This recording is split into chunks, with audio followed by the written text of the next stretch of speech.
Johnny here for Johnny's Car Care and Advice.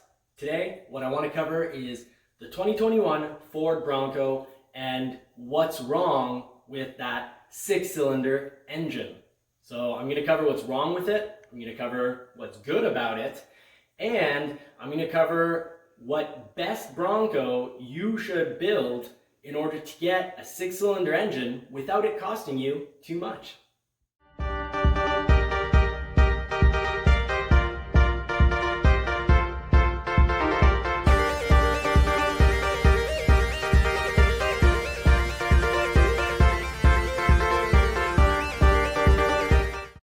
Okay, so let's jump right in the good, the bad, the ugly of the 2.7 liter Ecoboost engine. So really, the goal of this video is to really answer, is this a good engine, is it a bad engine, or is it a great engine? So let's dive right in, put the pedal to the metal, and get straight down to business. So let's start off with one of my favorite things, power and speed. Love to talk about power and speed, so let's get right to it. 310 horsepower, and we're also looking at about 400 pound-feet of torque. Now, is this good? Is it bad? I'd argue this is fantastic because the torque, the 400 pound-feet of torque, if it works out like it does in the F-150, the 2.7 liter Ecoboost engine should give us all that torque starting at 2,750 RPM, so very low end torque. That means your engine isn't working all that hard, but it's giving you a ton of power. So that's great. That is very good news, and that should help with off-roading. Now, this power is arguably very good because Ford could have gone the way of the Jeep Wrangler and just used their 3.3 liter non-turboed engine as the base engine. Like in the Jeep Wrangler, this would have given around 260 horsepower, 280 pound-feet of torque. So right around, definitely under the 300 horsepower and pound-feet of torque mark, and that would have been acceptable, but not great. So I'd say they've done a really good job here in regards to power. Now on the subject of speed, I've covered this really much better in full videos on why I believe the 2.7 liter Ecoboost will get about a 0 to 60 time or 0 to 100 kilometers per hour of 5.5 to 5.6 seconds. Now, of course, that speed and acceleration will come on the lighter models with less aggressive tires, but that should be probably the best case scenario. We're looking at about 5.5 seconds to 60, and for speed, I'd say that also falls into the category of, a very good speed. Now, I got those numbers from comparing F-150 acceleration versus F-150 weight to Bronco weight, looking at the percentage difference of weight, and then applying that to its acceleration. But like I said, I covered that in a full 20-minute video, so I recommend that if you really want to check it out and see if I make sense in regards to that acceleration time, you can go check that video out. It's on my page. Now, the next thing we need to look at is power to weight, because you can have a ton of power in something, but if it's very heavy, it's not going to be applied very well. And for the Bronco, in regards to weight, we're quite fortunate, and let's look at some numbers for that just now.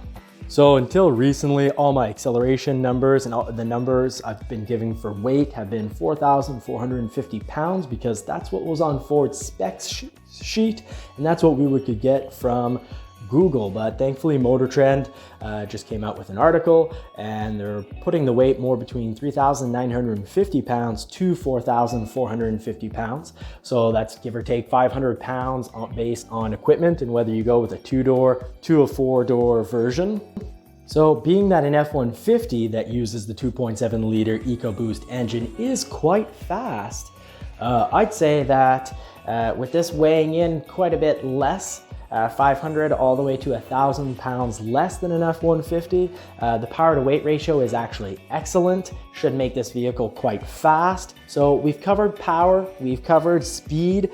What do we cover next? Well, I'd say, what's the reputation of this vehicle? So far, the reputation is looking pretty good. It's very memeable. I think we've all seen the meme that kind of laughs at the Blazer, because the Blazer isn't much of an off-road vehicle and isn't producing the type of power that we're gonna see out of the Bronco. So I'd say, you know, if you're driving around in your Bronco in 7-8 months from now, you can definitely feel good about the fact that the reputation of this vehicle is excellent. Ford has done a great job on styling, and Ford has done a great job with allowing us to have the 2.7 liter Ecoboost engine, you know, that 310 horsepower, 400 pound-feet of torque of engine, as an option that's right around $2,000. So you don't have to buy the top of the line model to have something you can be, you know, really proud of, because it has really impressive specs.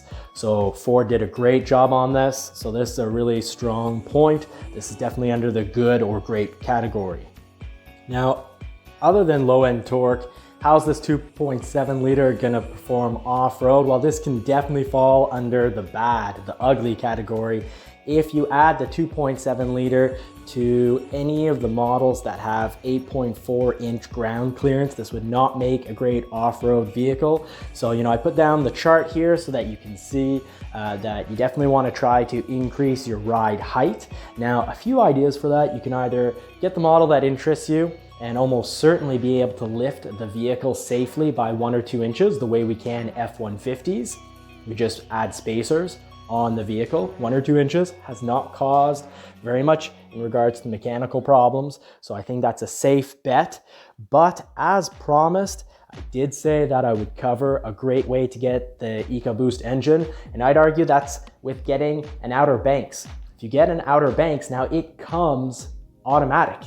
On the other models, you don't automatically get an automatic transmission. So if you want the 2.7 liter Ecoboost, you have to pay for the upgrade of the transmission at about $1,700, and then you pay the give or take $2,000 for the 2.7 liter Ecoboost engine. So that can definitely fall under the ugly category or the good. So you're either, you know, all out ugly because it's costing you a lot of money to add that 2.7 liter, or go to an Outer Banks and add the 2.7 liter Ecoboost engine. You'll only pay for the motor. You won't have the additional cost of the transmission. You'll also get, you know, the first model price-wise that has the signature LED lights that look great, perform really well.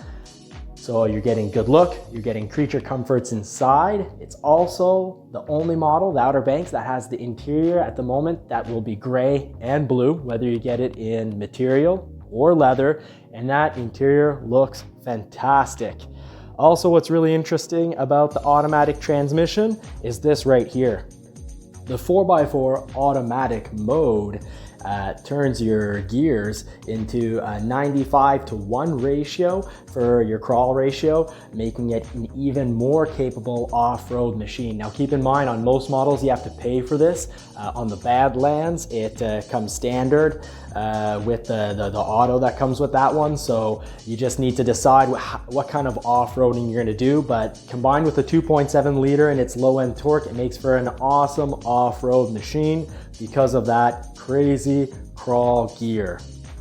Also, I don't expect this engine to be overworked because the Bronco is going to be made to pull 3,500 pounds, which means the engine is really, you know, not going to be working all that hard when you pull the maximum allotment for the vehicle, because in the F-150, you know, you can be pulling around 8,000 to 9,000 pounds with this 2.7 liter. And furthermore, in the Ranger, even the 2.3 liter is made to pull 7,500 pounds. So this engine is not going to be overworked in the Bronco. It's lighter than an F-150. It pulls less than an F-150. And so far, you know, when you go to Motor Review, and I'm gonna post that up in just a moment, but I was reading through Motor Review and they're saying that there haven't been any common issues and problems in the short history of the 2.7 liter engine. So reliability, I'd say we have a really good chance that this is gonna fall under the great to good category, because Ford has used this engine across many models, so they've sold a huge volume. This engine's been used in the Fusion Sport. It's been used in the MKX from Lincoln. It's It's been also used in the Edge sport, and you know, a ton of these engines have been sold in the F-150. So we have a lot out on the road. You know, it's starting to be, you know, around the 5-6 year mark that the engine's been running on the road. So there are many high mileage models, and so far, not a whole lot of issues. Now, we're on to the second generation of this engine, and I'd say the fact that we're on to the second generation of this engine and they added one huge important piece of tech, and that's that they added port injection to the direct injection. Because one of the issues with the first generation direct injection is that the injectors could get quite dirty, and going to port injection helps, I guess, make a better burn. Either way, there's less carbon buildup, so you have less issues. However, I think that in regards to reliability, we can also go into the ugly category. Something to really bear in mind across all the fun we're going to be having with this vehicle, and from, you know, off-road adventures, from dropping it into the crawl gear to get up a boat ramp. We're going to need to keep in mind that this is a turboed engine, and all turboed engines can be problematic if we don't do regular maintenance. So you don't want your oil getting deteriorated and having all sorts of little metal particles in the oil, and you don't want your oil filter to be cheap or to get clogged up. So keep in mind that this can be an issue. So it can follow, you know, reliability can fall into the very ugly category. What I would suggest, use synthetic oil, use a top quality oil filter, and do your oil changes regularly. Now, if this is like other Ford models, we're probably going to be, you know, the owner's manual will probably say to do oil changes every 12,000 kilometers. What I would suggest is either every 6 months or anywhere from 9 to 12,000 kilometers. You know, if you're pulling a lot, do your oil changes sooner. Do it as preventative. An oil change doesn't cost very much when you compare that to an engine. So if you want to get this up to, you know, 150,000 miles or maybe even 200,000 miles, do those oil changes, put synthetic oil in, do them regularly. And, you know, now that it has port injection, I'm not too worried about those injectors getting carboned up, but it is something to keep an eye on. Now, the last thing I put somewhat under the bad category, we can't have the 2.7 liter Ecoboost with a manual transmission. It just doesn't fit, so it's not possible. So unless they build an extra manual transmission to go with the 2.7 liter, we can't expect it because it's not on any other model. So I put this under the bad category. However, Ford kind of makes up for it in a big way, because the Wrangler Rubicon, its crawl gear is 84:1, and if you take the automatic that has the automated 4x4, the 4A mode, you're actually getting a 95:1. So that crawl ratio is amazing. It does kind of make up for not having a manual, but you know what? I love changing my gears. It makes me feel like I got all the power underneath my foot, and I just love that. So kudos for at least giving us the 95:1, and huge kudos if ever we do get a manual, but I'd say that's unlikely because it doesn't already exist. So production cost is the culprit here. So, you know, I hope this video has been useful. I hope it's been helpful. If it has, like and subscribe. So I'd say, you know, under the good, great quality is the power, the speed, the off-road capability of the 2.7 liter. I think reliability, we can, you know, say that it can be great, but you got to be responsible. You got to take those tips and apply them in regards to synthetic oil and regular oil changes. Don't miss one, and, you know, don't miss an upcoming video. So like and subscribe so you can get the next videos coming up real soon. Thank you.